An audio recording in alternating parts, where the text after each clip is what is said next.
What's good, Patreons? Once again, we are back.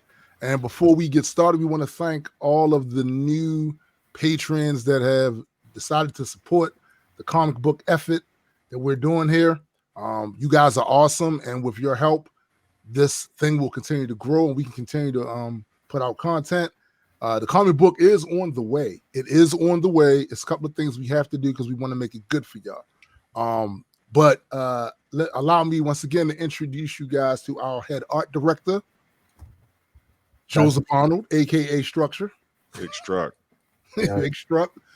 And of course, Graydon Square, aka Gray of Extropia. Hey, I'm Gray of Extropia from here on out. I am retiring the name Graydon Square. It is Gray of Extropia. You know, I thought about doing that, right? Hey, You know? seriously, if I changed my name, it would be Gray of Extropia. Like, Yeah. it would just be, would either be one word Graydon or Gray of Extropia. That's a fact. That's a fact. If I would have known Structure before I became Graydon, I would have created a digital persona and never revealed my face. Ooh. You know what I'm saying? I would have just been like, hey, create a character from me, and I'll just kind of animate that character and just rap from that character. No one would ever see my face. Yeah. Circa Von Doom. Yeah. Yes. That would be dope. That would definitely be dope. Today we want to talk about something that's been on my mind for a while, and I think most creators in the fiction space probably suffer from this. The challenges of world building in fiction. Well, I can tell you from my perspective. Well, no, better yet, let's talk about Graydon and RK Gold created like so much lore in a relatively short amount of time. And I'd like to credit RK for that. Listen, look, it was amazing. Reading that stuff is amazing because it did what all good world building fiction does. It inspired new stories. It definitely inspired new stories. But I want to ask Joseph, from your experience working in the industry, working with these different writers, how important is world building?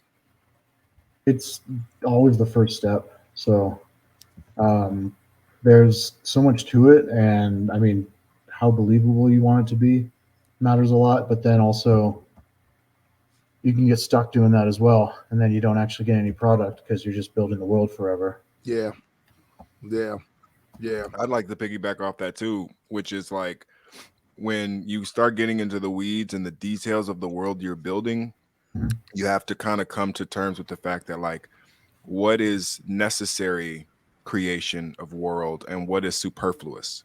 What are these things we're just wasting time creating because it feels or it sounds good? Yeah, we're getting this dopamine firing, and we're not actually building the necessary points of the world that are going to be useful for telling the story.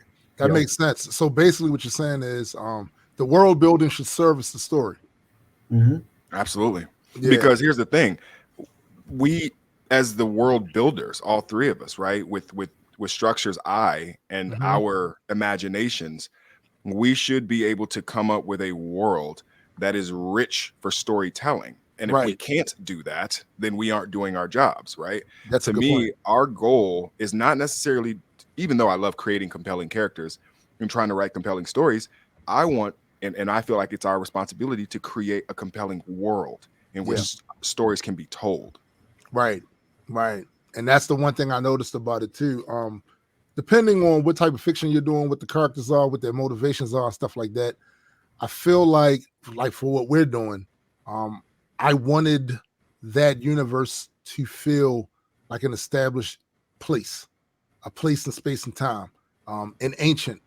And in order to do that, I needed to flesh out lore. You needed to flesh out lore to have things to recall, to have motivations that the characters will have because of their past histories and different things like that. But all stories don't actually need that, because I noticed a lot of fiction that's dealing with current time, like it's literally about the overall setting of it, backdrop of it is of what's happening currently. They don't need as much back history. They just need for that current space and time to be filled out, fleshed out, so it feels like a world. What we're doing is a little different, but I think it's a bit of both because so our characters universe hop. We don't need to flesh out every single universe that we go to with the same exhaustive detail that we're doing with the ones that matters, the characters, the stuff that services the actual story. So I think that makes it a little bit easier on the writer. And also, let's face it, yeah, you got comic book geeks like me that will remember minute details of characters, cultures, and different things like that. But a lot of consumers, they don't. They remember the key elements to the story. It's their emotions with the characters that matter more than the trivia. Absolutely. Damn right. So let me ask you this, Gray. What did you find was the hardest thing about the world building process you built for I don't want to give too much to the people until they read it, to that particular those cultures you created? What was the hardest thing about that? To not make them one-dimensional, right? Like one of the things that even stories and universes, IPs that I love, like Star Trek and Battlestar, whatever, Sliders, like the characters in other realities or other races tend to just be one-dimensional, right? The Klingons are the warrior race. They're all aggressive. And then you start seeing later on in the series that, no, there were some kind of more thoughtful, emotional Klingons, and there was a varied range of emotional personas within the Klingon species. I wanted that with not only the characters and the races that we were creating, but also with the world. I feel like I didn't want there to be kind of a black and white one-dimensional description of, let's say, the Aeonians or the Kulex, any of the races in the Kulex, or even the Entropics and the Extropians. I feel like, yes, the kind of general idea of what the race and the culture is pretty consistent, like human beings. But ultimately, within that spectrum, there's a wide variety of different people and types of those people within those races. Absolutely. I also feel like when you do it that way, instead of making them one-dimensional, again, you create stories within stories. So if you just say that, oh, well, this is a warrior race, and leave it at that, you don't know anything about the politics, any kind of upheaval they had themselves. Did they ever question themselves? Did they always come across as aggressive like this? Were they ever defeated and that gave them PTSD about certain things? There's a whole lot in that range you don't get when you just leave it at their warrior race. And I'm glad you brought up the Klingons. I'm glad you brought up the Klingons, because the other element of the Klingons that seemed to be, at least by the time they did the Next Generation, was this honor code. Honor. Well, we saw later on, there's some very dishonorable Klingons. Yeah, seriously. I mean, Jadzia has the greatest, not Jadzia, Ezri. Ezri has the greatest Klingon quote of all time, where she was like, Worf, you're one of the most honorable, decent Klingons that I know. And if you can tolerate corruption at the highest level in the Klingon government, what hope is there for the Empire? Mic drop. Yeah. You can't say nothing. And that's kind of how I want to write. Like, the hardest thing, just to answer your question more directly, is trying to write a race of beings kind of like the Klingons, where at the end of the day you have this contradiction of a character like Worf, who, raised by humans, wants to go home so bad, and yet really he's stuck between two worlds. That complexity of storytelling, in my opinion, can only really exist in a world like Star Trek, where you have this kind of rich, area, this creative sandbox nursery. This nursery for that type of storytelling. So I think that's probably the hardest part. It's definitely like super difficult when I was attempting to because I'm still currently the other thing I love about comic books is that it's these are constant reimaginings and adding ons of things. And I find that when I'm what I'm doing currently is fleshing out even more of the lore. I'm trying to do as we suggested, service the story. and for things that we can allude to later on in the run of the comic book. And doing it that way, it gives me some direction, so to speak, because I know where I'm trying to go with this, but now I need to set a foundation to get there. Well, and the story. Right, agreed. But it also gives direction to, let's say, structure as he's creating that visually. Because, and I want to ask this to you, direct Struck, is like, how hard is it to then have to play along in the lines of, let's say, what the writers have to create? Good question. In the world building, because you have your own imagination and your own vision of what they're telling you. So how hard is it for you to color within our imaginary lines? I mean, it depends on the project. I mean, for you guys, I think we started a little loose with concepts, and we're solidifying a little more. So I've had leeway, and I've been very fortunate that most of the stuff I've done, you guys have liked, and then we loved it. Able to, we can build off of each piece too. Like initial concepts of Lord Entropy, they're kind of close to what he looks like now. But I mean, if it needs to change or anything like that, we can. We'll get more as we go though, so we'll see how things keep going. But I think the vision kind of drives everything. So the changes that we made, that you made to Zilith, actually, because remember, she was much more rounded with her lines, and now her lines are becoming much more sharp and aggressive in that way. And I feel like that is such a great development of her. And the thing is like, I saw something, and look, I don't know how I feel about it. Okay. I'm sure you guys have saw the new Ferengi pictures that are from the upcoming. I have not. Mixed feelings. Totally. I'll tell you now, mixed feelings. Okay. But they're not so off to where it doesn't feel like a Ferengi. I don't agree with people saying that. But then I'll turn that back into what we're talking about, which is I don't mind characters over time developing into their own individual identities visually. Right. Because you start off, especially in a new IP, you start off trying to figure out kind of where things are. And then let's say if the IP is successful, then you get the reimaginings that people hate. Then they're like, oh, you can't turn the turtles into aliens. Remember that? Remember that? It's like the alien turtles. Nah, we ain't going for that. So I wouldn't want anything like that. But I think if you look at the Ferengi picture from season 4 of Discovery, apparently that's going to be coming out. It doesn't look that far off, but it looks different enough to really jar you. So I wouldn't want the characters to look so different. That's like, that doesn't look like Lord Entropy. You know, at the end of the day, I'm so used to looking at Zilith or Malik or Mallory or Chaos in a specific way. The Chaos looks a specific way, has a specific facial profile.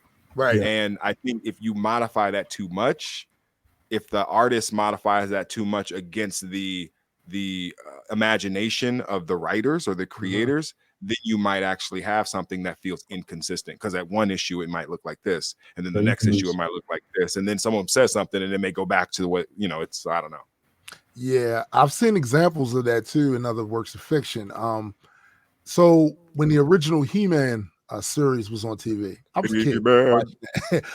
And you know, there was a certain style to the art that they were using, even though it was basically to sell toys, but there was a certain style to it. And then some years later, they tried a reimagining of it. They made him slimmer, and it just didn't feel like He-Man to me. Like he was very slight. He-Man was always supposed to be like big, wide, tapered, you know, shoulders, right? Like Batista, he was supposed to be, like, exactly, literally Batista, right? Like, Batista might have actually had Superman or He-Man's body, right? He is that dude. But then I do remember other things being kind of changed. I remember Transformers being kind of modified before it got its head changed, you know? You know, and then I don't know if people remember this. The Turtles, the way that they were changed from the, let's say, 80s, 85 series to the 2003, a lot of people did not like that artistic change. I personally didn't think it was that bad because the story was so good. Some people consider that 2003 Turtles to be the best incarnation of that. So that's the emotion of the characters versus the design or the intent as well. Absolutely. Because I can look past some of the artistic changes that I didn't like. If the story's good at the end of the day, that's, I think, the thing that keeps people coming back. Because if you look at in comic books, just in general, depending on the artist, they represent the characters a little different, right? Right. I've seen various different versions of the Hulk. It's the same character, but it looks different depending on the artist and how they envision it. I want to actually swing back around to that too, because I find it's kind of interesting that, you know, as the writers and the artists, we start off crafting the stuff and building these worlds and building these characters within these worlds. And they look a certain way, they act a certain way, they respond to certain things, they have certain motivations.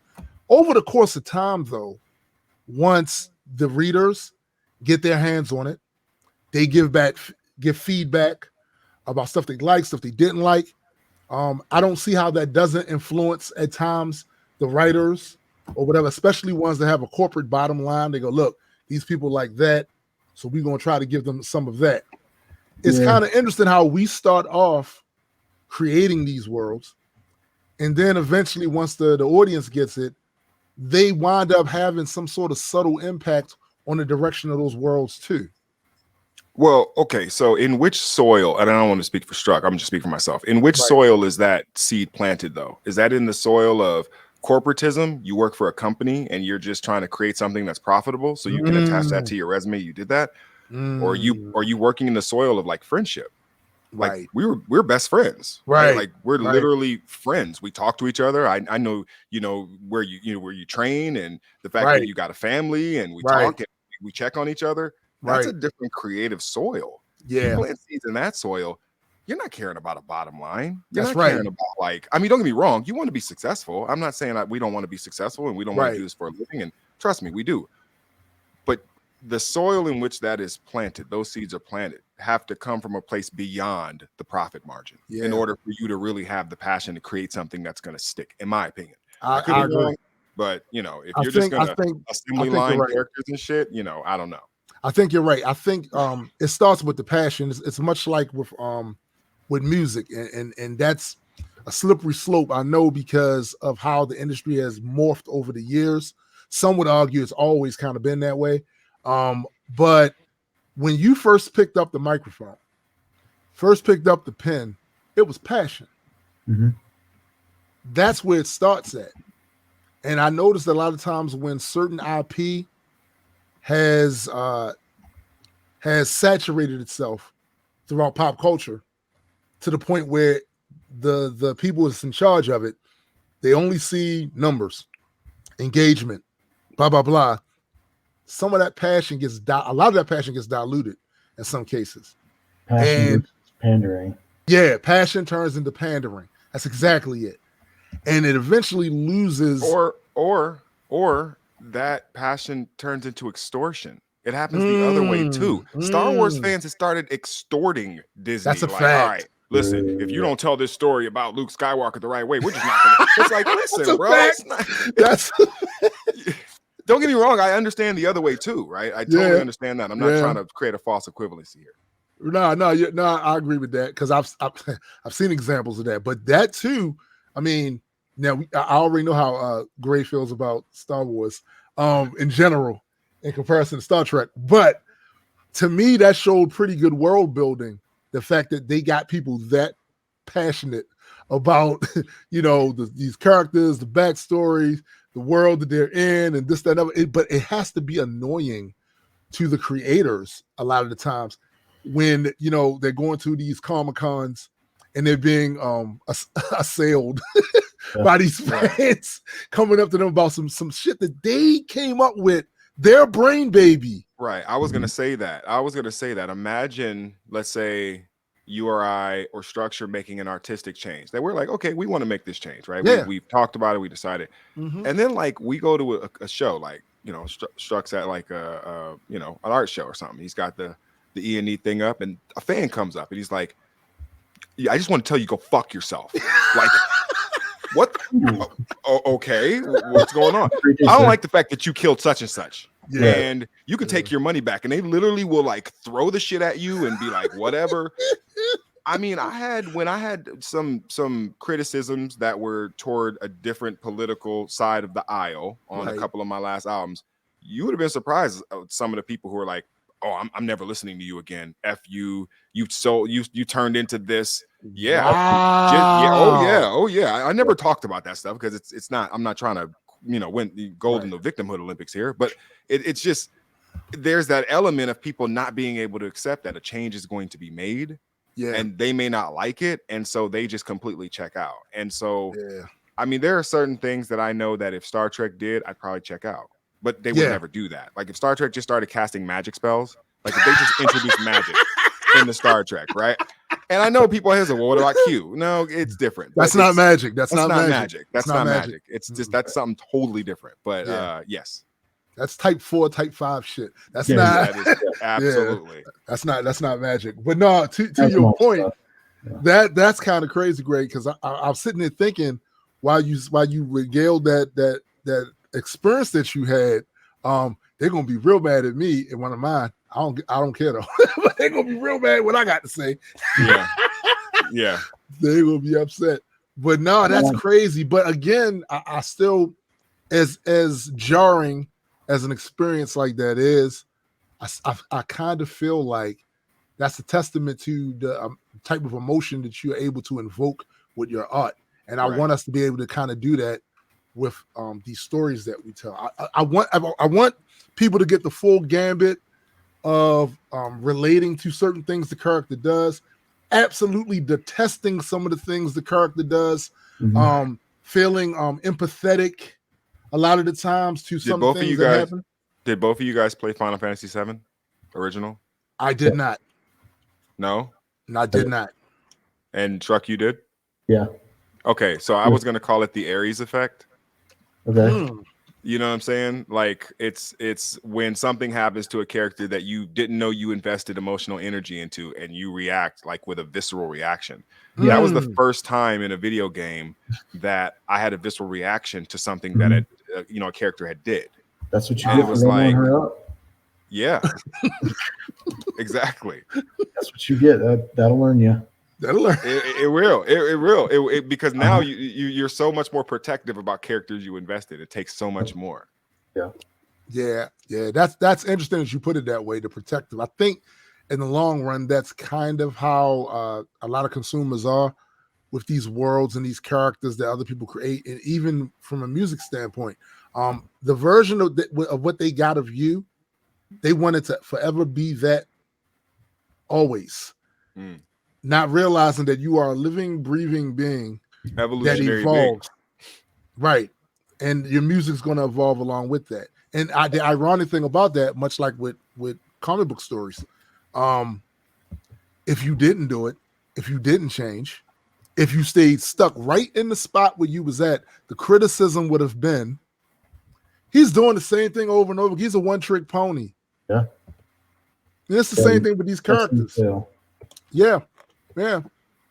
Like as much as I like, you guys all know my favorite character is besides our characters is Thor, right? Thor, yeah.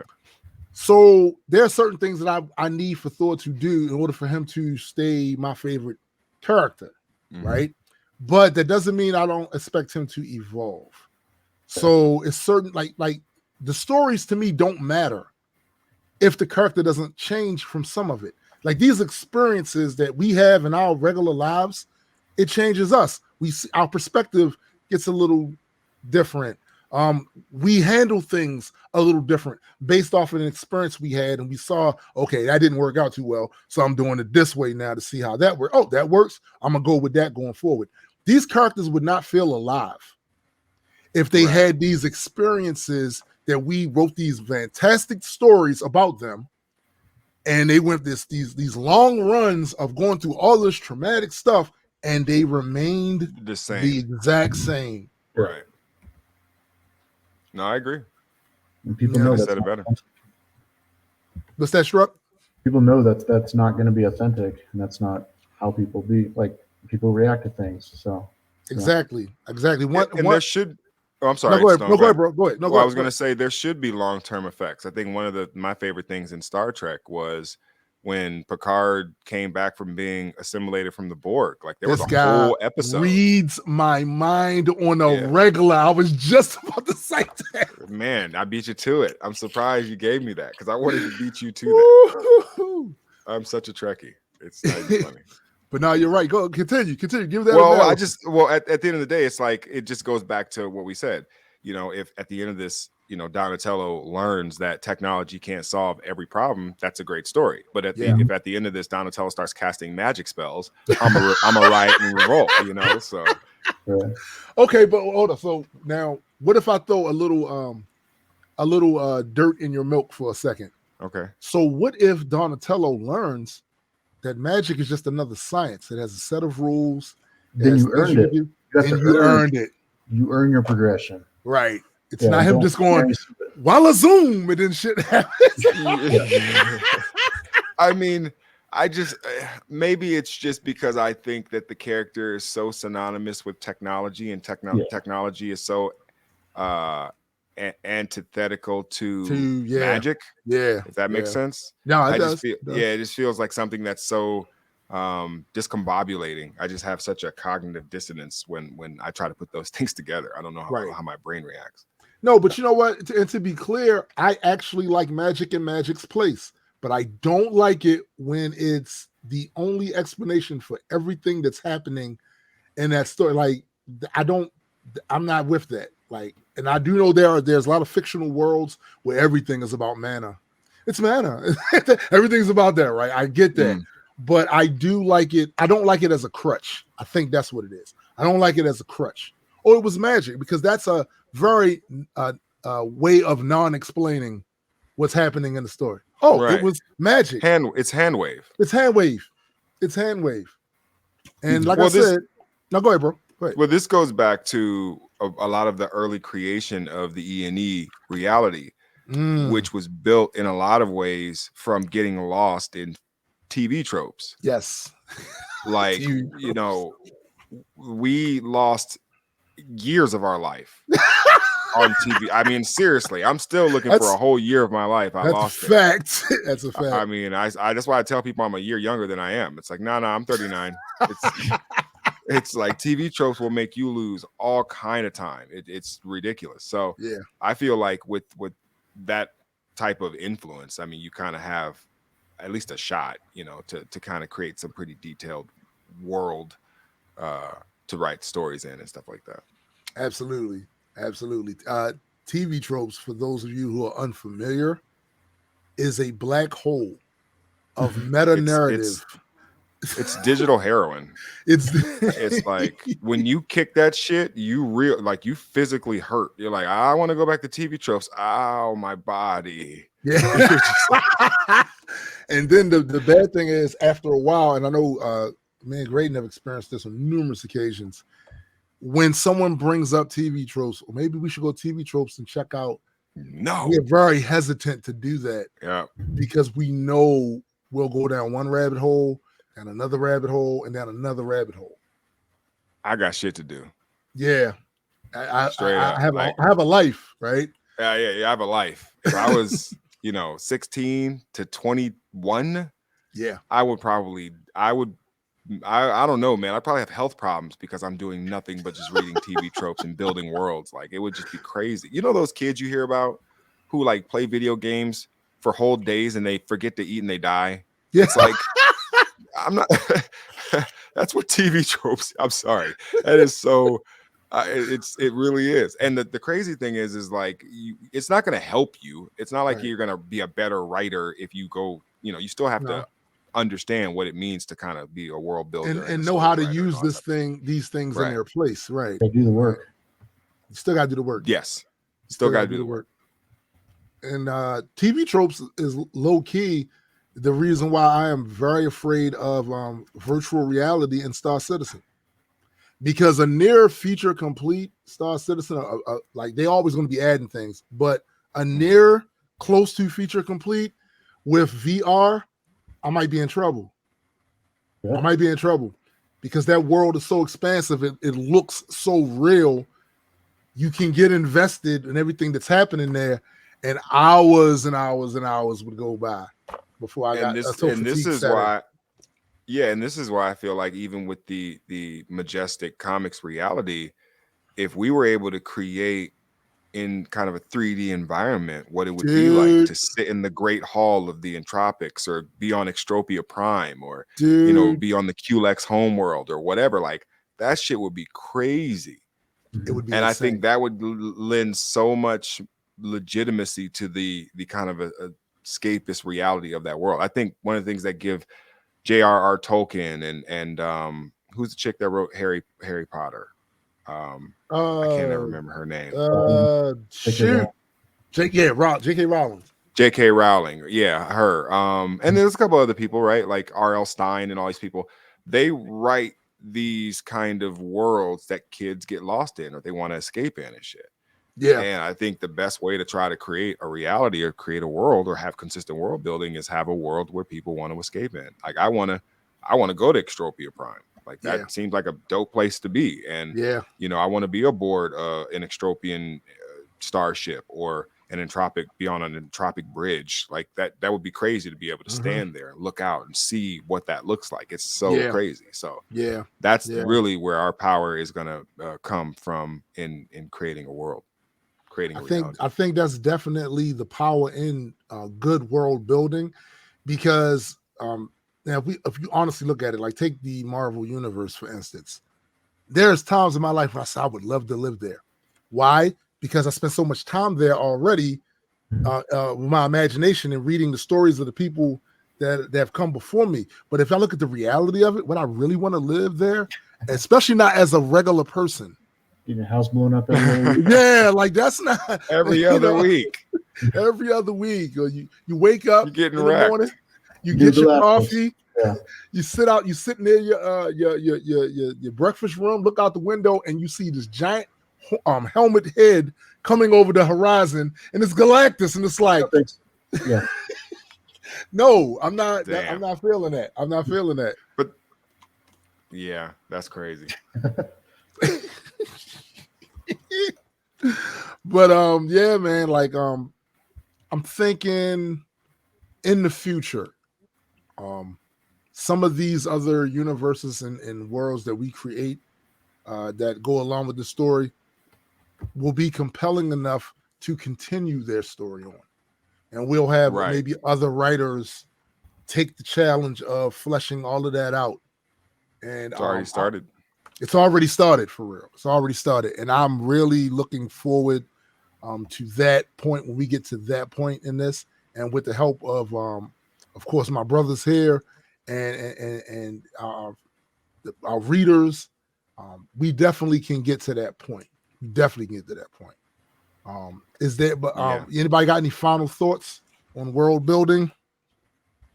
So I guess the only other thing that I wanted to say that, and I'll turn it over to Struck real quick, but the only thing I really want to say about what we're trying to do with the world building is, we want to create a world that's deep enough for people to get lost in, but not so deep to where it seems like it's overwhelming, because that's another aspect. You can go too far and just create something that is just completely overwhelming to someone who is an entry-level reader, and you just kind of want them to enjoy some of the more general points of what you're trying to convey, friendship, battle, integrity, honor, heroism, that sort of stuff. And there is still people who want to sit down and read with their kids and not have to feel like it's like, oh, is this they need an encyclopedia going to preach to me? Is they going to try to change my are they going to have me explain stuff to my kids that I don't, it's like, don't get me wrong, that's all that stuff's necessary, but in my opinion, there's a time and a place, and you don't have to drench your comic book or your media in that in order to be effective. So, no, agreed. How about you, Struck? Yeah, go ahead. Oh, I was just saying, I like that. I don't know if I have anything to add. Cool. So I do want to make one other point, Tombstone. Go ahead. So Absolutely. I know we want to add some voting power and stuff to the upper tiers of things. So I just want to let the people know who is listening to this that we will be coming up with some of those things that we would like people to vote on, because as we start creating things, we want the fans to be the patrons who are investing in this and funding this to have somewhat of a pretty substantial influence on certain things. Maybe certain names, maybe the direction of certain species, maybe a certain twist in the story. We may have you guys kind of choose your own adventure in a certain way. So anyway, I just wanted to update people on that. Absolutely, absolutely, and that's one of the benefits of being in those higher tiered support structures, because you do get a chance to kind of put a little bit of feedback into that world that you're reading, you know, and that has to be exciting. I know I would have liked to do that back in the day, although there are times when that doesn't turn out quite well. When Marvel and DC did the Marvel versus DC thing, and they had people vote on what character should win. Because sometimes when you do that, you get situations like Wolverine beating Lobo. That should never happen, ever. It should never happen. But you know, I just don't have enough information about Lobo to understand why people were so pissed off at that. Because I was one of the kids who grew up on. Yeah, he goes hand in hand with Superman. Yeah, he's knocked out Superman while he was drunk. There's just no damn. There's just no way. We don't have. Man. Yeah, he's the master of frag. I do like his character. He's a fucking hilarious ass character. He is. I just didn't know he was that strong. I didn't know he was that. Oh, dude, he's bananas. He's broken. He's broken. Yeah. He's definitely broken. Seriously? Yeah, yeah. He's broken. I mean, clones himself from drops of his blood. He's so broken that he can't die because he went to hell, beat up all the demons and all of that shit, and the devil banned him from hell, and he went to heaven, did the same thing up there, so they banned him from hell. He's broken. It's like he's broken. Or the Deadpool thing was a thing. Yeah. Jesus. Yeah. He's broken. Damn. But yeah, we want to thank all the new patrons and all the patrons that's been here from day one. We really appreciate you guys. Thank you guys. Yeah, that's amazing. It's amazing, especially considering the fact that we really haven't stopped pressing for real. Nope. we haven't put that weight on it for real. I talk about it on some of my streams and stuff like that, but we haven't done any heavy lifting on it. No. And I appreciate you early adopters coming in, seeing the value and the worth of this, and being interested in what we're doing over here. That means a lot to all of us. So thank you for that. Yep. And if you guys know other people who would be interested in this type of story, if you know, maybe you have a nephew or a niece who's in the comic books, or you have, you grew up with somebody who's into it, who just haven't been into it in a long time, reach out to them. Be like, hey, I saw something you might actually like. It's pretty deep, but the art is fantastic, and it's got some compelling characters. I've already subscribed to it. A lot of times when people see you being interested in something, they want to connect with you to be able to kind of go through that story with you. Absolutely. That's how I was with me and like Spartacus and a couple of other shows. So that's a fact. Game of Thrones until they fucking jumped the shark. Yeah. Jesus. They jumped many sharks, my friend. Man, they jumped the mechanical shark at Universal Studios. Yeah, dog. They jumped the shark in Back to the Future 2 that was holographic. That came out. Yeah, dog. They jumped that one. It's like, oh man. It's crazy. It's so crazy. But we, like I said, we appreciate you guys' time, attention, and engagement, and we will get up with you in the next episode of Majestic Musings. Peace. Peace.